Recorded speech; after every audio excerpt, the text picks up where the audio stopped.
Let's talk Tanya for the 13th of Nisan.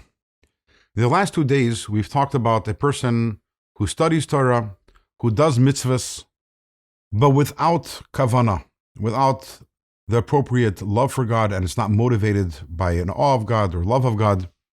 And we explained that in such an instance, that person needs to do teshuvah to redeem the Torah and the mitzvahs that were not done with kavanah. How about until the person does teshuvah? So in today's Tanya, the Alter Rebbe is quite blunt. Until the person does teshuvah, that Torah remains stuck over here in this world. That's if the person did it without any intent, not positive or negative. And if the person did it with an egotistical intent, it remains stuck in klipa.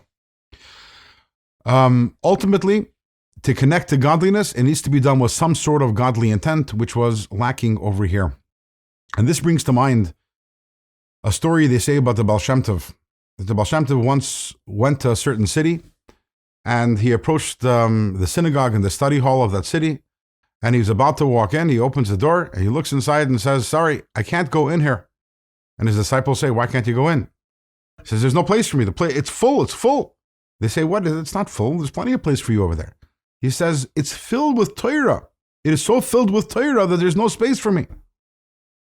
Which is kind of a strange statement. You would think that a place which is filled with Torah is exactly the place where the Baal Shem Tov would want to go into.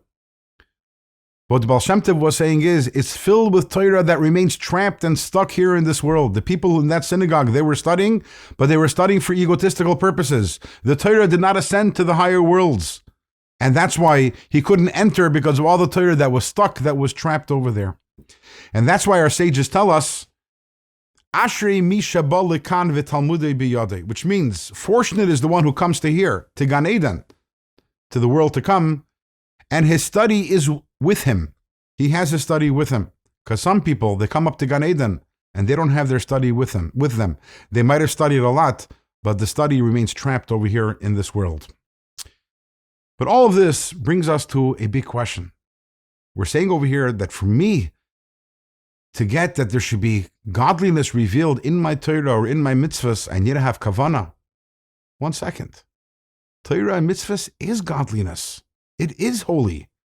Why is my kavanah required to infuse it with holiness? It's God's will. It's God's wisdom. And that's a question that we will start addressing, God willing, in tomorrow's Tanya.